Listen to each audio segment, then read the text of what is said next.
میں الیکشن ہونا چاہیے تھا، لیکن انہوں نے پلان کر کے ان حلقوں پہ کروایا جن پہ یہ سمجھتے تھے کہ ہم سب سے کمزور ہیں، اور پھر انہوں نے مل کے الیکشن لڑا۔ یہ ضروری یہ ہے کہ پہلے تو جو پچھلا 2018 کا الیکشن تھا تو ان پہ تو ہر پارٹی کا کینڈیڈیٹ تھا، اس بار انہوں نے جوائنٹ کینڈیڈیٹ کھڑا کیا، اور پھر جس طرح یہ الیکشن کروایا گیا، یعنی ڈیٹس چینج ہوتی گئیں، ہم تیاری کرتے تھے پھر وہ ڈیٹ چینج ہو جاتی تھی، پھر پتہ چلا پچھلے سنڈے جی وہ اب کرانا نہیں چاہتے کہ جی پولیس نہیں ہے۔ اچھا پہلے فلڈ کا کہہ دیا، حالانکہ فلڈ آیا ہی نہیں تھا ان علاقوں میں جدھر الیکشنز ہو رہے ہیں، اور اس کے بعد پھر یہ کہا کہ جی ہمارے پاس پولیس نہیں ہے۔ تو خیر وہ مومنٹم جو بنانا تھا کہ جو آپ کیمپین کرتے ہیں وہ بنا بھی نہیں۔ اس کے باوجود میں اس لیے اپنی قوم کا، اپنے ووٹرز کا، اپنے سپورٹرز کا، میں ان سب کا شکریہ ادا کرتا ہوں کہ جس طرح انہوں نے اس بائی الیکشنز کے اندر حصہ لیا اور ان کے کمبائنڈ کینڈیڈیٹس کو شکست دی۔ اور جو ایک الیکشن میرا جو ہارا ہے کراچی کا، ہمارے پاس ساری ایویڈنس ہے، اور پیپلز پارٹی نے کھل کے دھاندلی کی وہاں، جو پیپلز پارٹی ہمیشہ سندھ میں کرتی ہے۔ میں یہ بھی بتا دوں کہ سندھ کا جو الیکشن کمشنر ہے وہ سندھ گورنمنٹ کے پے رول پہ تھا، اس کے اوپر ہم نے سپریم جوڈیشل کاؤنسل میں گئے ہوئے ہیں، اور مجھے افسوس سے کہنا پڑتا ہے کہ اس کا کیس سنا نہیں جا رہا۔ یہ ہو ہی نہیں سکتا، یہ غیر جانبدار کیسے ہوگا کہ اگر وہ سندھ گورنمنٹ کے پے رول پہ ہے۔ اور ہمیں یہ پتہ ہے کہ چیف الیکشن کمشنر، وہ آڈیو لیکس میں یہ بھی آ گیا کہ یہ نون لیگ کا خاص آدمی ہے، یہ جو سکندر سلطان ہے، اور ہمیں کوئی ان کے اوپر اعتماد نہیں ہے۔ اور یہ جس طرح سندھ کا لوکل گورنمنٹ الیکشنز ہوئے، 15% کینڈیڈیٹس کھڑے ہی نہیں ہوئے، ان کو ڈرا دھمکا کے پولیس کا استعمال FIRs کر کے نہیں کیا۔ تو یہ جو ہوا ہے، میں اب ڈیمانڈ کرتا ہوں الیکشن کمشنر سے کہ آپ نے ڈسکا کا الیکشن، کیونکہ وہاں کوئی 22 پولنگ سٹیشنز کے اوپر RO نے کہا تھا کہ ٹھیک نہیں ہوا، تو آپ نے سارا 400 پولنگ سٹیشنز تھے ری الیکشن کروا دیا تھا۔ جو کراچی میں ہوا ہے اس کے اوپر ری الیکشن کروانا چاہیے۔ اب میری دوسری چیز جو اس کے اوپر میں بات کرنا چاہتا ہوں کہ دیکھیں یہ الیکشن نہیں تھا، میں بار بار پہلے بھی کہہ رہا تھا کہ یہ الیکشن، یہ ریفرینڈم ہے۔ ریفرینڈم کیوں ہے؟ کیونکہ ووٹرز کو پتا تھا کہ ہم نے اسمبلی میں نہیں بیٹھنا۔ اس سے پہلے ایک KP میں الیکشن ہوا تھا، کرم میں میرے خیال میں ہوا تھا، ملاکنڈ میں نہیں، ہنگو میں ہوا تھا۔ ہنگو میں الیکشن ہوا، ہمارے کینڈیڈیٹ وفات پا گئے۔ ادھر بھی وہ کہہ کے کینڈیڈیٹ لڑا تھا کہ میں اسمبلی میں نہیں بیٹھوں گا، اور پھر وہ جیتا ہمارا کینڈیڈیٹ۔ پھر اس باری ہم نے سب کو پتا کہ ہم نے الیکشن میں نیشنل اسمبلی میں نہیں بیٹھنا، تو پتا تھا کہ ہم ان کی گلیاں سڑکیں وغیرہ نہیں ٹھیک کر سکتے۔ اس کے باوجود لوگوں نے جس طرح آ کے ہمیں ووٹ دیا ہے، اس سے یہ ثابت کیا ہوتا ہے کہ قوم اس وقت الیکشن سے آ رہی ہے، قوم اس اسمبلی کو نہیں مانتی، قوم اس امپورٹڈ گورنمنٹ کو نہیں مانتی۔ یہ ریفرینڈم یہ ہے کہ پاکستان، یہ جو امپورٹڈ حکومت ایک سازش کے تحت ہمارے اوپر مسلط کی گئی، جو کہ باہر کے ڈکٹیشن کے اوپر چلتی ہے، جو کہ پاکستان کی خودداری، ہماری خود مختاری، اس کو کمپرومائز کر کے بیٹھی ہوئی ہے، جس کے لیڈرز 30 سال سے چوری کر رہے ہیں، ان کا پیسہ ملک سے باہر پڑا ہوا ہے، جن کے انٹرسٹ ہی پاکستان میں نہیں ہے، جو کہ جب موقع ملتا ہے تو یہاں سے تھوڑا مسئلہ آتا ہے تو باہر بھاگ جاتے ہیں، NRO لے کے واپس آ جاتے ہیں۔ قوم نے ان کو ریجیکٹ کیا ہوا ہے، اور یہ بار بار سامنے آ رہا ہے۔ ہمارا جو پنجاب کا بائی الیکشنز ہوئے 17 جولائی کو، اس میں بھی یہ ریجیکٹ ہوئے، اور اس کے علاوہ بھی جو کراچی میں بائی الیکشن اور اس کے بعد جو ملاکنڈ میں ہوا، سب میں ریجیکٹ ہوئے یہ۔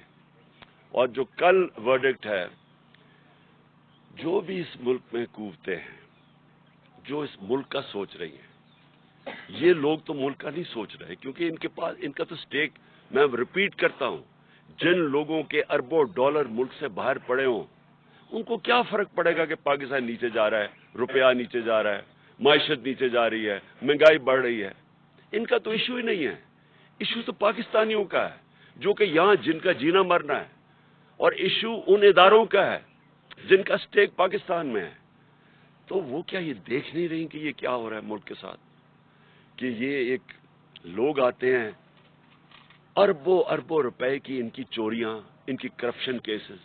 میں 3.5 سال کہتا گیا کہ یہ میرے سے ایک ہی چیز مانگ رہے ہیں، NRO، اور میں نہیں دوں گا ان کو. میں 3.5 سال کہتا گیا. پہلے دن اسمبلی میں انہوں نے جب تقریر نہیں کرنے دی، میں نے کہا کہ یہ مجھے بلیک میل کر رہے ہیں NRO کے لیے. اور مجھے افسوس سے کہنا پڑتا ہے کہ ان کے پہلے جنرل مشرف نے اس ملک کو سب سے زیادہ نقصان پہنچایا ان کو NRO دے کے. 10 سال میں پاکستان، یا ان کے جو 10 سال تھے، 4 گنا زیادہ پاکستان کا قرضہ بڑھا، ملک کو بینکرپٹ چھوڑ کے چلے گئے اور باہر بھاگ گئے. اور پھر جب ملک اٹھ رہا تھا پھر ان کو اوپر مسلط کر دیے گئے اور پھر NRO دلوایا ان کو. اور ساری قوم تماشا دیکھ رہی ہے کہ یہ یہاں صرف چھوٹا چور پکڑا جاتا ہے، یہ بڑے بڑے ڈاکوؤں کے لیے کوئی اور قانون ہے، ان کو کوئی ہمارا انصاف کا نظام نہیں پکڑ سکتا. یہ جب مشکل پڑے گی باہر بھاگ جائیں گے. اور ایسے باہر بیٹھے ہوئے ہیں بڑے بڑے محلات میں، جس طرح کہ ان کی پتہ نہیں کوئی باہر کون سی بزنسز تھی، سارا پیسہ چوری کر کے باہر لے کے گئے. تو قوم نے ریفرینڈم دے دیا ہے، قوم نے واضح بتا دیا ہے، ان لوگوں کو ریجیکٹ کر چکی ہے قوم. تو لہٰذا میں یہ آج سارے پاکستان کے اداروں کو کہنا چاہتا ہوں کہ جتنی دیر آپ ان کو بیٹھنے دیں گے، جتنی دیر یہ ہمارے اوپر مسلط رہیں گے، ہمارا ملک نیچے جا رہا ہے. ہمیں کہا جی عمران خان نے آئسولیٹ کر دیا پاکستان کو، عمران خان کی فورن پالیسی اتنی بری تھی کہ اب ہم آئسولیٹ ہو گئے ہیں. میں جب امریکہ گیا تھا، جس طرح ڈونلڈ ٹرمپ نے ہمارا استقبال کیا، جس طرح مجھے اس نے رسپیکٹ دی اور میری ڈیلیگیشن کی، سب سے پوچھ لیں. جنرل باجوہ گئے تھے تب، ان سے پوچھیں، کسی سے پوچھیں کہ کبھی کسی پاکستان کے پرائم منسٹر کو اس طرح کی عزت دی ہے. اور جب ٹرمپ نے اس سے، میرے جانے سے پہلے جب اس نے پاکستان کی تنقید کی کہ جی اس افغانستان میں ہمارا ڈبل رول تھا، میری ٹویٹ ابھی بھی پڑھ لیں کہ میں نے اس کو کیا جواب دیا. تو اس کو پتا تھا، یعنی اس کو سخت جواب بھی دیا. اس کے باوجود وہ عزت ان کے لوگوں کی کرتے ہیں جو اپنے ملک کی مفادات کی حفاظت کرتے ہیں، نیشنلسٹ ہوتے ہیں، جو اپنی ذات کے لیے نہیں. یہ تو ان کو سب کو پتا ہے کہ ان کے پیسے باہر چوری کے پڑے ہوئے ہیں، تو ان کی تو کوئی عزت ہی نہیں کرتا. اور جو بائیڈن کے ریمارکس ہیں، مجھے یہ بتائیں کہ انہوں نے پتہ نہیں کروڑوں روپیہ ہمارا ڈالرز میں خرچ کیا، جا کے بڑے بڑے ہوٹلوں میں ٹھہر کے، وہاں جا کے ٹی وی شو کے اوپر منتیں کر رہے شہباز شریف جی ہمیں پیسے دے دو، ہمیں ضرورت ہے، ہم پیسے اپنے قرضے نہیں واپس کر سکتے. بلاول بھٹو چاروں طرف پھر رہا ہے، وہ کبھی پاکستان کبھی آتا نہیں. سندھ کا برا حال ہے، وہ ساری دنیا کے چکر لگا رہا ہے. تو کیا فائدہ ہوا اس ڈپلومیسی کا کہ جب اس نے پہلے تو ہمیں، یعنی جو ملک ان کو مخالف سمجھتے ہیں، چائنا اور رشیا، اس کے ساتھ پاکستان کو بریکٹ کر دیا. کدھر گئی آپ کی ڈپلومیسی؟ اور پھر جو خطرناک بات اس نے کی ہے، اس نے یہ کہا کہ پاکستان دنیا کی خطرناک جگہ ہے، اور اس کے ساتھ نیوکلیر پروگرام کی بات کر دی. اب یہ ایک پرانا پاکستان کے خلاف پروپیگنڈا چل رہا ہے. یہ 1980 کی دہائی میں یہ اسلامک بوم کا پروپیگنڈا چلتا تھا مغربی اخباروں میں. مجھے یاد ہے کہ یہ پوری ایک کیمپین تھی کہ جناب باقیوں کے ساتھ انڈیا کے پاس ہندو بوم نہیں، وہ بھی ٹھیک ہے، اسرائیل کے پاس یہودی بوم نہیں، وہ بھی ٹھیک ہے، لیکن پاکستان کے پاس اسلامک بوم ہے اور یہ خطرناک ہے. یہ پوری کیمپین ہے. اور اس کیمپین کے پیچھے جو کیمپین یہ کر رہے ہیں وہ ہمارے دشمن ملک ہیں. تو جب وہ یہ بات کرتے ہیں ہم پاکستان ڈینجرس پلیس ہے اور نیوکلیر پروگرام، پہلے تو ان کی ڈپلومیسی کا میں بتا دوں کہ یہ جو پیر پڑ کے یہ سمجھتے ہیں کہ ہم جوتے پالش کر کے ہم خوش کر دیں گے لوگوں کو، پہلے تو یہ اس کا فیلئر تسلیم کریں. دوسری چیز یہ کہ جس تیزی سے یہ پاکستان کو اب ڈیفالٹ کی طرف لے کے جا رہے ہیں، جو اب خود ہی اسحاق ڈار نے باہر کہا کہ جی ہم قرضے نہیں دے سکتے، تو ری شیڈیول کیا جائے، 27 ارب ڈالر کو ری شیڈیول کیا جائے. تو یہ تو دنیا کو آپ نے میسج دے دیا کہ ہم ڈیفالٹ کرنے جا رہے ہیں، ہم اپنے قرضے واپس نہیں کر سکتے. تو میں یہ جب 5 مہینے پہلے یہاں سمیع ابراہیم بیٹھے ہوئے ہیں، ان کے پروگرام میں جب میں نے یہ کہا کہ ہمارا ملک یہ ان کے ہاتھوں میں ہے، جو پہلے بینکرپٹ کر کے 2 دفعہ چھوڑ کے گئے ہیں، اور اب پھر یہ جو آ رہے ہیں اور ان کے پاس کوئی پروگرام نہیں ہے سوائے اپنی کرپشن بچانے کے، سوائے نہ رولے، کوئی پروگرام نہیں تھا. نظر آ رہا تھا کہ مارکیٹ کو بھی سمجھ آ گئی کہ ان کے پاس تو کوئی پروگرام ہی نہیں ہے. اور میں نے اور شوکت ترین نے ہم نے واضح طور پہ اپنی اسٹیبلشمنٹ کو پیغام پہنچایا کہ اگر یہ سازش کامیاب ہو گئی، یہ معیشت نہیں سنبھالی جائے گی کسی سے، اور خاص طور پہ ان چوروں سے. تو آج وہی حال ہے، ہم نیچے جا رہے ہیں، اور اگر خدا نہ خواستہ ہم ڈیفالٹ کی طرف چلے گئے تو میں سوال اگلا یہ پوچھتا ہوں کہ وہ دوسرے جنس جو میں نے 5 مہینے پہلے کہا تھا کہ جب وہ ہمارے سے جو قیمت مانگیں گے ہمیں بیل آؤٹ کرنے کے لیے، وہ صرف ایک چیز رہ جائے گی پاکستان کے پاس کہ ہم ان کو وہ قیمت ادا کریں، اور وہ قیمت ادا کر دی. آج یوکرین کا حال دیکھ لیں. آج یوکرین کہہ رہے ہیں، یوکرین کے لوگ کہہ رہے ہیں کہ اگر ہمارا نیوکلیر پروگرام نہ لیتے تو آج ہمارے اوپر حملہ نہ ہوتا. تو یہ ہمارے نیشنل سیکیورٹی کا ایشو ہے، اور اسی لیے میں ابھی آؤں گا بعد میں کیوں مارچ کرنا چاہتا ہوں، میں کیوں اتنی دیر ڈیلے بھی کرتا گیا کہ شاید یہاں عقل آ جائے کسی کو کہ ان کے ہاتھوں اگر ملک رہا تو ان کو کوئی فرق نہیں پڑنے لگا. ان کے ایسٹس باہر پڑے ہوئے ہیں، ان کے سارا ٹبر باہر بیٹھے ہوئے ہیں، فرق اس قوم کو پڑے گا. لیکن اس سے پہلے میں ایک بات کرنا چاہتا ہوں. آج ہماری میٹنگ ہوئی، ہماری سینٹرل لیڈرشپ کی جو سینئر لیڈرشپ ہے، اور ہم ساروں کو جو اعظم سواتی سے کیا گیا ہے، اس سے پہلے شہباز گل سے کیا گیا، اس کے اوپر میں نے شور میرے اوپر خیر کنٹمپٹ کیس بھی لگا، دہشت گردی کا کیس میرے اوپر ہو گیا، اور تب بھی میرا مسئلہ تو کسٹوڈیل ٹارچر کا تھا کہ ایک آدمی کو آپ کس قانون کے تحت آپ اس کو پکڑ کے، یا جو غلطی کی عدالت میں قانون بنے ہوئے ہیں، آپ جا کے ان کے اوپر ایکشن لیں. کس قانون کے تحت پکڑ کے اس کو مارا، ٹارچر کیا، ننگا کیا. وہ ایک اور جمیل فاروقی، وہ بھی وہ جرنلسٹ ہیں، وہ کہتے ہیں میرے سے یہ کیا گیا. عمران ریاض کو پکڑ کے ایک چھوٹے سے کمرے میں بند کر دیا گیا. تو لیکن جو اعظم سواتی سے کیا، میں آج اپنی قوم کے سامنے یہ چیز اس لیے رکھنا چاہتا ہوں کہ ایک پاکستانی ہوتے ہوئے، اب میں یہ نہیں کہہ رہا کہ میں کسی پارٹی کا ہیڈ ہوں، پاکستانی ہوتے ہوئے یہ مجھے اتنی شرم آئی ہے کہ ہم اپنے لوگوں کو اس طرح ٹریٹ کر سکتے ہیں، کہ ہم ان کو اس طرح ذلیل کر سکتے ہیں. یہ ذرا سنیں آپ، میں ساری جو اعظم سواتی سے کیا 3 بجے صبح اس کے گھر کے، اچھا ٹویٹ تھی اس کی، بھئی اگر اس کی ٹویٹ تھی اور اس نے جذبات میں آ کے کوئی بات کہہ دی ہے تو اس کے لیے قانون بنے ہوئے ہیں. یہ کیا لکھا ہوا ہے کہ یہ ہونا چاہیے تھا کہ 3 بجے اس کے گھر اس کے لوگ آئے، یہ ایف آئی اے کے، اس کے بچوں کے، اس کے پوتے اور پوتی کے سامنے 4 سال کی اور 8 سال کی، ان کے سامنے اس کو مارنا شروع کیا. ایک 75 سال کے آدمی کو اس کو مارا، نوکروں کے سامنے، گھر میں چیزیں توڑی، اور اس کے بعد اس کو پولیس اسٹیشن لے کے گئے. پولیس اسٹیشن سے ایجنسیز کے ہاتھ میں پکڑا دیا.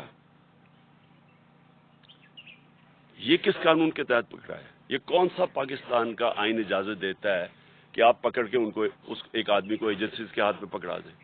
اور ایجنسیز نے مزید اس کے اوپر تشدد کیا. ادھر جا کے انہوں نے اس کو ننگا کیا، ٹارچر کیا، سیکشلی ٹارچر کیا. اس نے عدالت میں آ کے بتایا کہ اس سے کیا کیا. 75 سال کے آدمی سے، ملک کا سینیٹر، کتنا بڑا جرم تھا کہ جو اس سے یہ کیا گیا. ساری دنیا کے اندر یہ خبر گئی. یہ سارے باہر کے واشنگٹن پوسٹ جیسے بڑے بڑے اخباروں میں یہ خبر گئی. اور خبر کیا گئی کہ پاکستان کے سینیٹر کے اوپر تشدد کیا اور اس کو پکڑ کے جیل میں ڈالا. کیوں؟ کیونکہ اس نے آرمی چیف کی تنقید کر دی. آپ دنیا جمہوریت کے اندر یہ کوئی آرمی چیف کی تنقید کرنے پہ یہ ہوتا ہے؟ کیا یہ سزا ملتی ہے؟ سو دنیا کے اندر یہ شوق ہے، لوگ حیرت میں ہیں کہ یہ کیا ہوا ہے. سارے باہر کے اخباروں میں نے پوری کٹنگ ہے جو باہر کے اخباروں کے اندر یہ چیزیں پبلش ہوئی ہیں، یہ ساری جگہ یہ خبر پبلش ہوئی ہے. اس سے سب سے بڑی بدنامی پاکستان اور اس کی جمہوریت کی، کہ کسی جمہوریت میں تصور نہیں کوئی کر سکتا. اس کے بعد پاکستانی فوج کی اور پاکستان کے آرمی چیف کی، یہ ان کی بدنامی ہوئی کہ یہ اس کا مطلب کہ فوج آؤٹ آف کنٹرول ہے، فوج آرمی چیف، یہ اس کا مطلب کہ کوئی قانون کے اوپر ہے، وہ کچھ بھی کر سکتے ہیں ملک میں. کیا پاکستان بنانا ریپبلک ہے؟ اور کیا ایک آئین ہمیں انسان کو ڈگنیٹی نہیں دیتا؟ کہ آئین ہماری عزت کو پروٹیکٹ نہیں کرتا کہ اس طرح انسان سے کیا جائے؟ اور ہم نے آج فیصلہ کیا کیا؟ ہم نے یہ فیصلہ کیا، سب سے پہلے تو میں سپریم کورٹ سے، جن کا کام ہے انسانوں کے فنڈامنٹل رائٹس کی حفاظت کرنا، میں ان سے کہتا ہوں کہ پہلے تو آپ کو جب وہ شہباز گل بتا رہا تھا اور پھر وہ جمیل فاروقی بتا رہا تھا کہ ان کو ننگا کیا گیا، ان کے اوپر آپ کو ایکشن نہیں لینا چاہیے تھا. اور آپ مجھے بتائیں کہ ملک کے سینٹ کو 75 سال نانا اور دادا اس سے یہ کیا گیا، کیا یہ سپریم کورٹ کی کوئی ذمہ داری نہیں ہے انسانوں کے فنڈامنٹل رائٹس کو پروٹیکٹ کرنا؟ ہم نے یہ اس کے علاوہ فیصلہ کیا، ہم پنجاب اور پختونخوا کی اسمبلی کے اسپیشل سیشن کال کریں گے اس ایشو کے اوپر. دوسرا، ہمارے سینیٹرز سپریم کورٹ میں پٹیشن فائل کریں گے. تیسرا، ہم انٹرنیشنل آرگنائزیشنز کو اپروچ کریں گے اب، جس کے اندر نمبر 1 ہیومن رائٹ کمیٹی جو جنیوا میں آن ٹارچر ہے، اس کی ICCPR جو ان کی ہے، اس کے مطابق اس کے اوپر ہم ان کے اوپر پورا لکھیں گے کہ اس سے کیا ہوا ہے. یونائٹڈ نیشنز کا جو اسپیشل ریپورٹر ہے ٹارچر کے اوپر، اس کے پاس ہم بھیج رہے ہیں یہ. یورپین یونین کے ہیومن رائٹس کا جو اسپیشل ریپرزینٹیٹو ہے، ان کے پاس ہم یہ بھیج رہے ہیں ساری ڈیٹیلز. اور انٹرنیشنل پارلیمنٹری یونین بھی ہے پارلیمنٹیرینز کی، ان کے پاس بھی ہم یہ سارا بھیج رہے ہیں. اور مجھے بڑے افسوس سے کہنا پڑتا ہے کہ جو سینٹ کا چیئرمین ہے، مجھے افسوس سے کہنا پڑتا ہے کہ اس نے پروڈکشن آرڈر نہیں کیے. کس کے ڈر سے؟ کیا سینٹ کے چیئرمین کی یہ ذمہ داری نہیں تھی کہ اعظم سواتی کے پروڈکشن آرڈر دیتے؟ کس سے ڈرے ہوئے تھے؟ اور میں آخر میں، جو آدمی ذمہ دار ہے اس کا، مجھے پتہ ہے کہ جب سے ایک آدمی کی پوسٹنگ ہوئی ہے اسلام آباد میں، اس طرح کی چیزیں ہونی شروع ہو گئی ہیں. یہ جو سارے تشدد کے کیس ہیں، جب سے وہ یہاں آیا تب سے ہوا ہے. اس کے خلاف ایکشن لینا چاہیے. یہ آدمی نے ملک کی بدنامی کر رہا ہے، یہ آدمی اس ملک کے آئین توڑ رہا ہے، اور یہ آدمی اداروں کو بدنام کر رہا ہے. یہ آدمی اداروں کے خلاف نفرتیں پیدا کر رہا ہے. اور اس نے اگر آرمی چیف کو خوش کرنے کی کوشش کی ہے، اور مجھے پورا یقین ہے یہ آرمی چیف کو نہیں پتا ہوگا کہ یہ جو ہوا ہے، اس نے نقصان پہنچایا ہے. اور میں آج ڈیمانڈ کرتا ہوں کہ اس کے اوپر ایکشن لیا جائے، کیونکہ جب سے یہ آیا ہے، کبھی کسی کو سوشل میڈیا کے لوگوں کو پکڑ کے دھمکیاں دے کو اٹھا کے لے جاتے ہیں. جو عمران ریاض سے ہوا، جو یہ ارشد شریف سے ہوا، جرنلسٹ کے پیچھے پڑے ہوئے ہیں. اور ہمارے یہ جو 2 کیسز ہوئے ہیں، ایک پروفیسر تھا جو شہباز گل، وہ کوئی دہشت گرد نہیں تھا، کوئی کرمنل نہیں تھا، وہ ایک پروفیسر تھا. اس سے یہ کیا، اس سے پکڑ کے جو اس کے حالات جو دیکھے. اور اب ایک سینیٹر نے یہ کیا. اس کے اوپر فوری طور پہ میں ڈیمانڈ کرتا ہوں ایکشن لیں، کیونکہ یہ بدنام کر رہا ہے، یہ ملک کو نقصان پہنچا رہا ہے یہ انسان، اور اس سے فائدہ کچھ نہیں ہو رہا. یہ نہ سمجھے کہ اس سے کوئی اداروں کی عزت کرے گا، اس سے اداروں کے خلاف نفرت بڑھ رہی ہے. اب آخر میں لانگ مارچ کے اوپر آتا ہوں. دیکھیں، میں نے پوری انتظار، یعنی 25 مئی کے بعد، 25 مئی میں ہم نے کوشش کی کہ پرامن ایک پریشر ڈالے جائے، جو کہ گورنمنٹ کا، جو اپوزیشن پولیٹیکل پارٹیز کا کام ہے کہ ہم آئین کے اندر رہتے ہوئے ایک پریشر ڈالیں کہ ایک ایسا سیٹ اپ لے آئے ہیں جو کہ ساری نظر آ رہا تھا کہ پبلک اس کو ایکسیپٹ ہی نہیں کر رہی. کبھی پاکستان میں خود اس طرح پبلک نکلی نہیں، کبھی ایسے نہیں ہوا. تو جب پبلک نہیں ایکسیپٹ کر رہی اور انہوں نے وہاں سندھ ہاؤس میں منڈی لگی ہوئی ہے کہ آپ نے قیمتیں لگا کے لوگوں کے ضمیر خرید کے لوٹے بنا کے تو آپ نے اسمبلی کرائی ہے.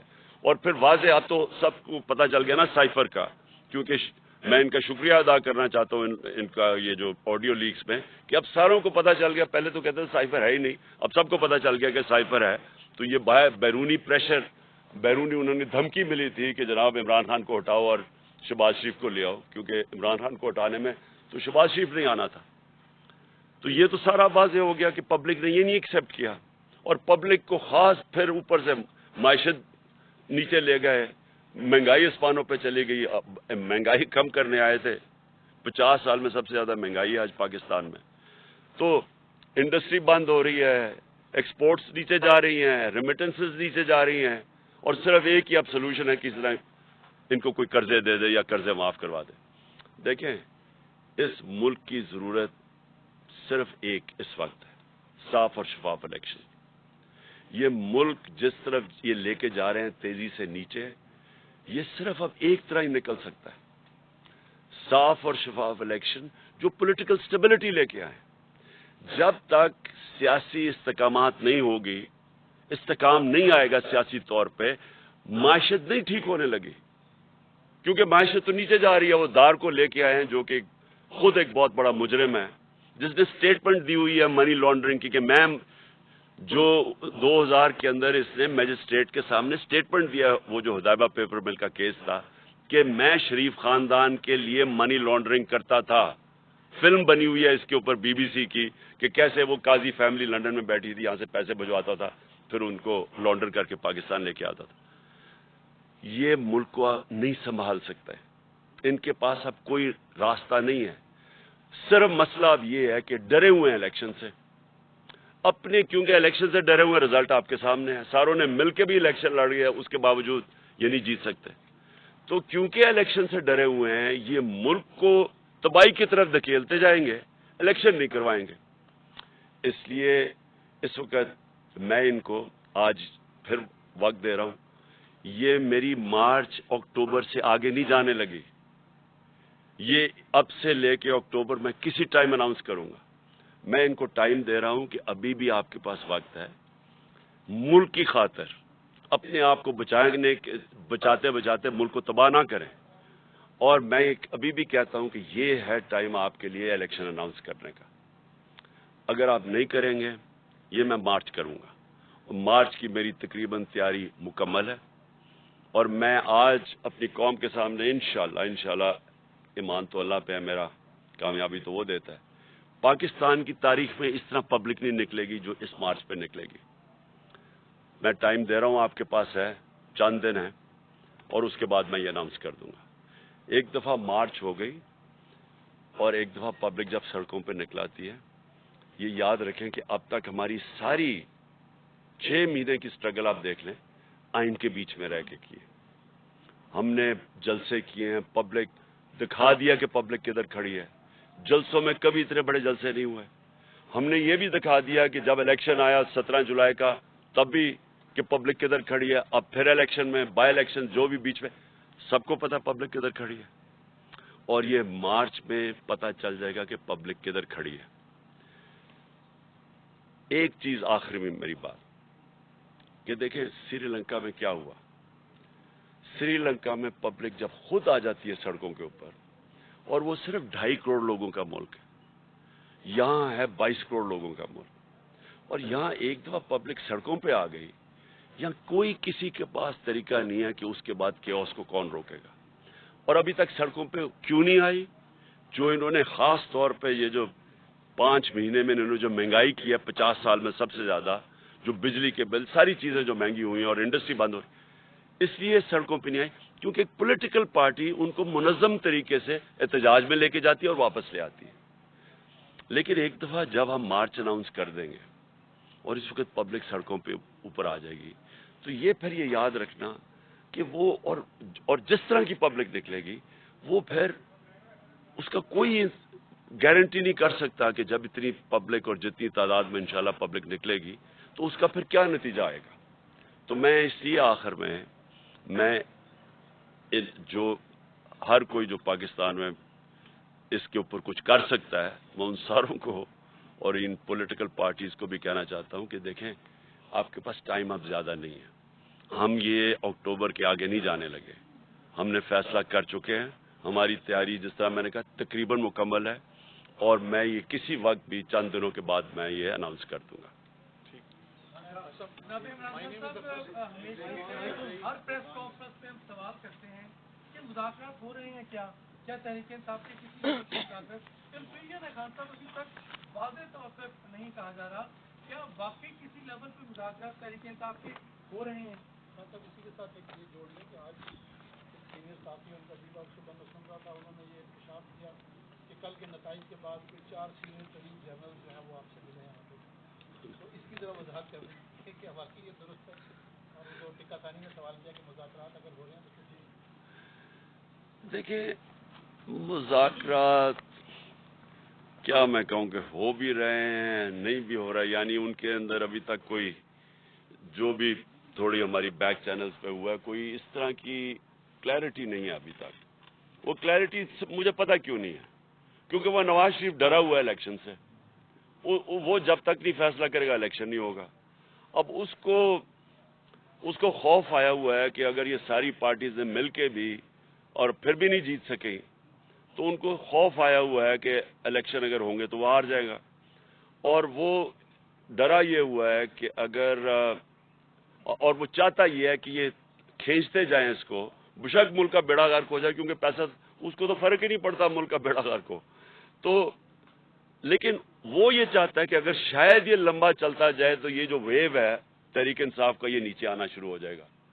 اور میں یہ سن رہا ہوں پچھلے 6 مہینے سے کہ جی اب گرمی آئے گی تو کم ہو جائے گا, اب روزے ہوں گے تو ویو کم ہو جائے گا. پھر کچھ نے کہا جی اب یہ تو ویو تو بڑھتا جا رہا ہے.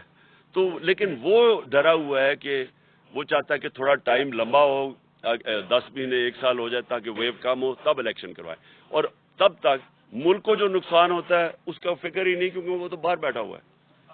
عمر سے ایک سیکنڈ ذرا عمر سے کر لیں سر. اس کی پرسوں شادی ہوئی ہے امپورٹنٹ ہے. جی عمر ابھی جو کل ضمنی انتخاب ہوا اس میں جو ووٹوں کا تناسب ہوا آپ کے ووٹوں میں اضافہ ہوا. پہلی بار لوگ یہ بات کر رہے ہیں کہ جو جلسوں کا موب ہے وہ ووٹرز میں کنورٹ ہوا. تو ایک تو یہ بتائیے گا کہ ابھی جو آپ دیکھ رہے ہیں اگر انتخابات ہوتے ہیں تو کیا آپ کی پارٹی جو آپ نے ٹکٹیں تقسیم کرنی ہے آپ کی وہ پلاننگ بھی آپ نے کی ہوئی ہے کہ اس حساب سے آپ جو ٹکٹ تقسیم کریں گے اس میں کیونکہ لوگوں نے آپ کو ووٹ زیادہ دیا لیکن دوسرے اگر کینڈیڈیٹ ملتان کی بات کریں تو وہاں پر آپ کی جو پارٹی ہے وہ ہاری ہے.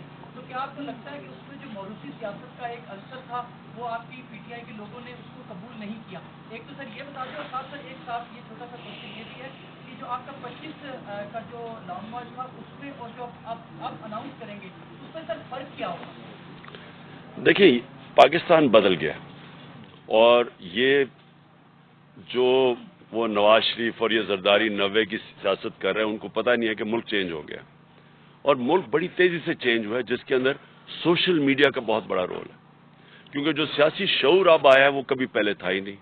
اوپر سے سوشل میڈیا ایک نئی قسم کی ڈیموکریسی ہے کہ جس کے پاس فون ہے اس کی آواز ہے. یہ کبھی پہلے تھا ہی نہیں. تو جو پرانے زمانے میں رہ رہے ہیں نا یہ جو نواز اور زرداری ان کا ٹائم ختم ہو گیا. میں یہ آپ کو بتا رہا ہوں کہ یہ اب جو بھی کر رہے ہیں یہ نہیں جیت سکتے. انہوں نے اب ہارنا ہے. جہاں تک آپ نے کہا نا کہ 25 اور اب میں کیا فرق ہے, فرق یہ ہے کہ 25 میں ہم نے ایک پرامن احتجاج کی کال دی اور ہمیں کوئی اندازہ نہیں تھا کہ اس طرح کی شیلنگ ہوگی. لوگوں کو اٹھایا 2 دن پہلے گھروں میں گھس کے جو انہوں نے تشدد کیا گھروں کے اوپر, عورتیں تھیں وہاں. یعنی میں نے تو کبھی پاکستان میں ایسا نہیں دیکھا. اس باری جو ہماری تیاری ہے وہ یہ جو بھی کریں گے یہ فیل ہو جائیں گے کیونکہ وہ تیاری اب ایسی ہے کہ ہم نے پورا, مجھے پتا ہے کہ رانا ثناء اللہ جیسے مجرم کا ذہن تو کسی بیوقوف کو بھی پتا ہے کہ وہ اس میں عقل تو ہے کوئی نہیں. وہ ڈنڈا مارو جی, یہ مارو یہ مارو, اور میں نے جو ڈرون کر دیا تو وہ اوپر سے یہ کر دیں گے. اس بیوقوف کو یہ نہیں پتا کہ اس کو موقع ہی نہیں مل رہا یہ چیزیں کرنے کا جو میں کر رہا ہوں. اب مائک لے لیں سر, مائک میں سر, مائک لے لیں, مائک ستار صاحب کر لیں. جی بولو. صاحب یہ فرمائیے گا کہ آپ کا جو احتجاج ہے اور آپ کے احتجاج اور گورنمنٹ جو ہے وہ مذاکرات نہیں کرتی, تو آپ بھی مارچ کرتے ہیں, تو اس تناؤ کی وجہ سے کہ ایسا تو نہیں کہ جمہوریت کی جو ہے بساط وہ لپٹنے کے چانسز ہیں, اور دوسرا یہ کہ جو سرکاری افسران اعلی کار بن کے جرنلسٹوں کو, پولیٹیشنز کو وہ سکرو کر رہے ہیں, کیا ان کی وہ لسٹیں آپ بنا رہے ہیں کہ نہیں؟ Thank you.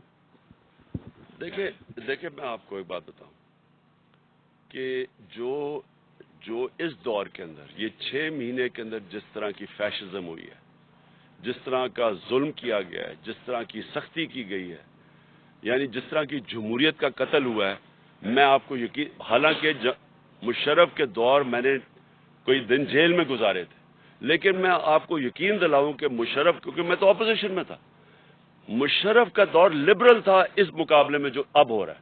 میں نے کبھی اس طرح کی اس ملک کے اندر سختی, یعنی یہ جو میں اعظم سواتی کی میں بات کر رہا ہوں, شہباز گل کی, یعنی اس طرح میں نے تو کبھی اس ملک میں ایسی چیزیں نہیں ہوتے دیکھی. The recent victory of PTI has prompted many analysts that it might win, 2/3 majority in the upcoming elections if they are held. But your political opponents have created an impression, especially in smaller provinces, that if Imran Khan is voted into power again, he might scrap 18th Amendment and might introduce presidential system. So there are many nationalists, especially in Balochistan and Sindh, the province from where I belong to, who are very apprehensive about this. And then PTI recently made it very clear that it wants all the institution to be in their constitutional domains.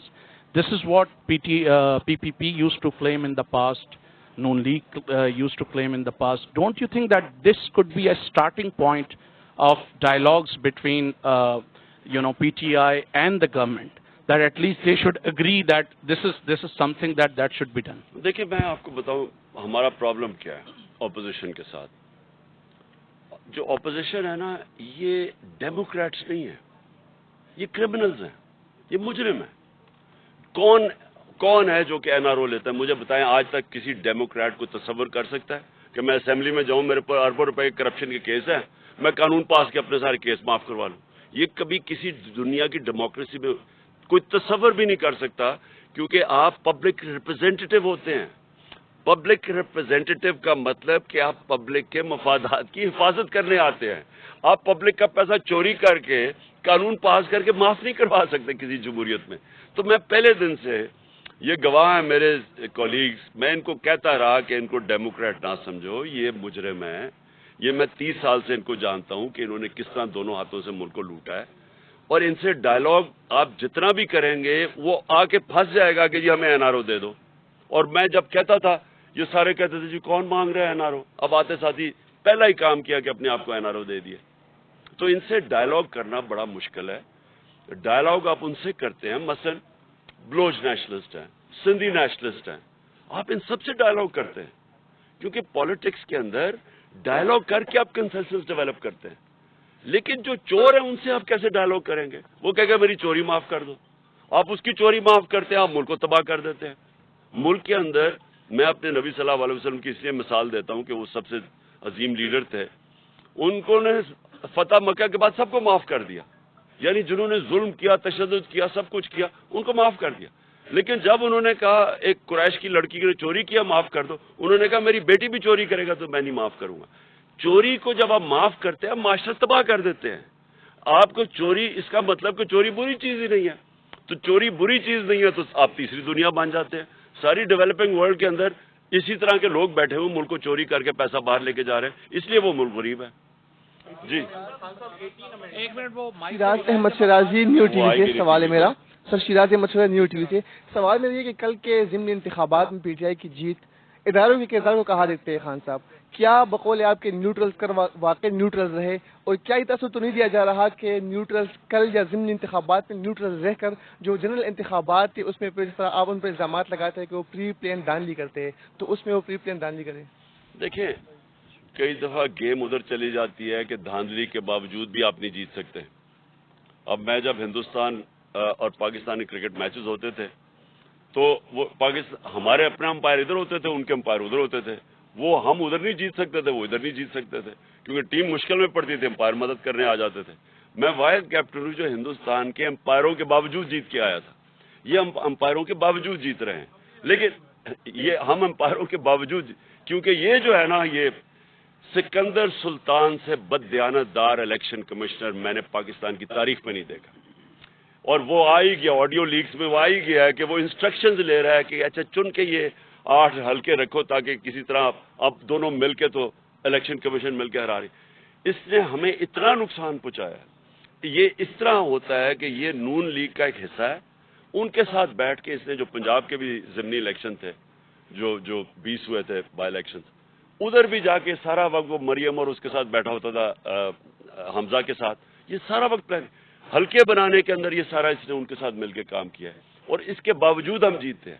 لیکن election commission دیکھیں، اس نے سب سے بڑا ظلم کیا کہ اس نے ای وی M machines نہیں آنے دی. اگر ای وی ایم مشین ہوتا یہ کراچی کا الیکشن کے اندر مسئلے نہ آتے. وہ اب گھسے ہوئے ہیں پولیس والے اندر اور وہ سٹیمپس لگا رہے ہیں. ای وی ایم مشین ہوتا تو آپ کر ہی نہیں سکتے دھاندلی. اور ہم کہتے رہے گورنمنٹ میں بیٹھے کہ ای وی ایم مشینز لے کے آؤ. یہ الیکشن کمیشن ملا ہوا تھا نون لیگ اور ان کے ساتھ اور ہینڈلرز کے ساتھ، اور یہ آنے نہیں دے رہے تھے مشین، کیونکہ یہ دھاندلی کرنا چاہتے ہیں. صدیق جان اس وقت جو ہم چیزیں دیکھتے ہیں کہ نیب ختم ہو گیا، مریم نواز بری ہو گئی، شباز شریف بری ہو گئے، حمزہ بری ہو گئے، ای وی ایم ختم ہو گیا، اوورسیز پاکستانیوں کے ووٹ ختم ہو گئے، یعنی جتنی چیزیں اس حکومت نے آگے کرنی تھیں وہ ساری چیزیں ختم ہو گئی ہیں سوائے ایک چیز کے، وہ ہے میاں نواز شریف واپسی. اس وقت جو نظر آتا ہے وہ یہ آتا ہے کہ 2 وجوہات سے الیکشن نون لیگ نہیں جانا چاہتی. ایک نون لیگ اس لیے نہیں جانا چاہتی کہ وہ کہتے ہیں لیول پلینگ فیلڈ، اور اس کا مطلب ہے نواز شریف واپسی. اس پہ آپ کیا کہتے ہیں؟ اور ساتھ ہی جو ایک یہ بہت خطرناک ایک تاثر بن گیا ہے کہ عمران خان کی کامیابی فوج کی بطور ادارہ شکست تصور ہوگی. تو اس تاثر کو آپ کیسے زائل کریں گے جس وجہ سے شاید ادارے بھی الیکشن کو ڈیلے کر رہے ہیں اور الیکشن کی طرف وہ نہیں جانا چاہتے؟ دیکھیں پہلے تو اب میں یہاں ذرا 2 ذہن میں ہوں. نواز شریف کو الیکشن صرف تب لڑ سکتا ہے کہ اس کی چوری معاف کر دی جائے. اب جب آپ نے اس کی چوری معاف کر دی، کیونکہ چوری تو سامنے ہے، 4 بڑے بڑے لندن کے فلیٹ ہیں اس کے اربوں روپے کے، بتا نہیں سکتا پیسہ کدھر سے ہے، بیٹی کے نام پہ فلیٹ لیے ہوئے ہیں. اس سے بڑا کیا، یعنی ثبوت کیا چاہیے آپ کو؟ وہ تسلیم کر رہا ہے کہ ہاں یہ ہمارے فلیٹ ہیں، اور وہ تسلیم بھی تب کیا جب پیناما کے اندر انکشاف ہوا. اس سے پہلے نہیں مانتے تھے، اس سے پہلے تو کہتے تھے لندن سے چھوڑو، پاکستان میں بھی کوئی پراپرٹی نہیں ہے. تو جب پکڑے گئے اس کے بعد انہوں نے تسلیم کیا. ابھی تک نہیں بتا سکے کہ وہ پیسہ کدھر سے آیا. اب آپ اس آدمی کو چلیں، ایک مجرم کو آپ کہتے ہیں کہ الیکشن لڑنے دو. میرا تو پورا دل ہے کہ دیکھیں میں تو ایک سپورٹس مین رہ چکا ہوں، میں تو کمزور ٹیموں سے کھیلتا ہی میرا دل ہی نہیں کرتا تھا. میں شاید واحد کیپٹن تھا جب کمزور ٹیم آتی میں کسی اور کو کھلاؤں. تو میں تو چاہتا ہوں کہ وہ آئے اور اس کے ساتھ میرا مقابلہ ہو. لیکن ساتھ ساتھ یہ سوچ لیں کہ پھر ہم نے مجرموں کو، یعنی جرم میں کوئی بری چیز ہی نہیں ہے، کوئی بھی آ کے الیکشن لڑ لے. ویسے جو این آر او مل گیا اب مجھے لگتا ہے وہ ویسے بری ہو جائے گا، تو چلو اچھا آئے مقابلہ کرے. لیکن وہ اتنا ڈرپوک آدمی ہے، وہ تب تک نہیں میچ کھیلتا تھا جب تک اس کا اپنا امپائر کھڑا نہ ہو. جمخانہ کلب کے اندر آج بھی کسی سے پوچھ لیں، بڑے لوگ ہیں یا ابھی جو کھیلتے تھے ہمارے ساتھ، یہ سلمان لوگی سے پوچھ لیں، جو وہ پہلے اپنا امپائر لے کے آتا تھا دونوں طرف، پھر کھڑا ہو کے بیٹنگ کرتا تھا. بلکہ وہ 1-2 صحافیوں نے بھی یہ اس کے اوپر لکھا ہوا ہے. تو وہ کبھی کھیل ہی نہیں سکتا میچ صحیح طرح نیوٹرل امپائر سے. اداروں کی شکست، دیکھیں اداروں کی آپ نے دیکھیں، کون چاہتا ہے کہ اپنے ملک کے اداروں کے ساتھ آپ کا مقابلہ ہو؟ یعنی وہ تو اپنا ہی نقصان کرنا ہے نا، ملک کا نقصان ہے. ملک کی سب سے بڑی پارٹی کا کسی بھی ادارے کے ساتھ اگر کلیش ہوتا ہے، عدلیہ ہو، فوج ہو، نقصان تو ملک کا ہے. اور ہم نے پوری کوشش کی ہے، حالانکہ کئی جگہ ہمیں کارنر بھی کیا گیا ہے، میں یہ کہوں گا کہ ہمیں دیوار کے ساتھ بھی لگایا گیا ہے، لیکن اس کے باوجود میں نے پوری کوشش کی ہے کہ ہم کوئی ایسی چیز نہ کریں کہ ہمارے اداروں کو نقصان پہنچے. رانا ثناءاللہ صاحب روز کہتے ہیں جی کہ فورس کا یوز کریں گے اگر آپ اسلام آباد آئے، اور آپ کہہ رہے ہیں کہ جی میں اسلام آباد آؤں گا. تو اگر لا اینڈ آرڈر کی سچویشن پیدا ہوئی اور یہاں پہ چیزیں پوائنٹ آف نو ریٹرن پہ گئیں اور کسی تھرڈ فورس کو انٹروین کرنا پڑا تو اس کا ذمہ دار کون ہوگا؟ اس کا ذمہ دار یہ ہوں گے. یہ اگر پہلے تو جو بھی ہوگا ذمہ دار تو یہ ہوں گے چور جو صرف آئے ہیں اپنی چوری اپنی NRO لینے کے لیے. ان کا تو اور کوئی مقصد اگر ہے تو مجھے بتا دیں. اور دوسری چیز دیکھیں وہ ٹائم ہمارا کب ہم نے کوئی مجھے بتائے نا، میں 26 سال سے پالیٹکس کر رہا ہوں، کب ہم نے کوئی چیز آئین کے باہر کی ہے؟ میں اب سارے لوگوں سے حلف لیتا ہوں ہر جگہ کہ انہوں نے پوری طرح ہمارے ساتھ کھڑے ہونا ہے آزادی، حقیقی آزادی کے لیے، لیکن ساتھ کہتا ہوں کہ آئین کے دائرے کے اندر رہیں گے، آئین کی پاسداری کریں گے، کیونکہ میں ڈیموکریٹ ہوں. یہ وہ لوگ ہیں 3 دفعہ انہوں نے لانگ مارچز کی. فضل الرحمان آئے، یہ سارے کنٹینر پہ کٹھے کھڑے تھے. کیا ہم نے کوئی تشدد کیا؟ کوئی ہم نے ٹیئر گیسنگ کی؟ کوئی ہم نے ان کے اگینسٹ FIR کاٹی؟ تو یہ جو ایک مجرم، کیونکہ یہ تو ہے ہی ایک قاتل آدمی، اس کا آپ کو پتہ ہے کہ یہ عابد شیر علی کا باپ کہتا تھا اس نے 18 قتل کیا ہے، کوئی کہتے ہیں 18 بھی 25 یا 24 کیے، جو بھی ہے. یہ آدمی کو اور اس کی عقل میں اس کو تو پتہ ہی نہیں ہے جمہوریت کیا ہے، اس نے تو یہ اسٹوپڈ باتیں کرنی ہے نا. لیکن ہمارا سارا ٹریک ریکارڈ یہ ہے کہ ہم نے پرامن احتجاج کیے ہیں اپنے آئین کے دائرے میں رہ کے، جو کہ ہمارا حق ہے. میرا آئین مجھے اجازت دیتا ہے پرامن احتجاج کرنے کا. یہ پرامن احتجاج ہوگا. ہم تو کوئی لڑائی کرنے نہیں آئے، نہ کبھی پہلے کیے. خان صاحب آصف بٹ فرام GNN سے. خان صاحب گزشتہ روز آپ 6 ضمنی انتخابات میں جیتے ہیں. نمبر 1 کون سی نشست رکھیں گے؟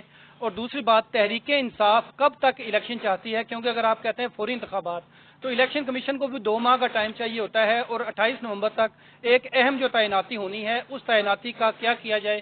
اور سیکنڈ چیز، اگر یہ تعیناتی موجودہ حکومت کر دیتی ہے تو اس وقت آپ کا کیا ریئیکشن ہوگا؟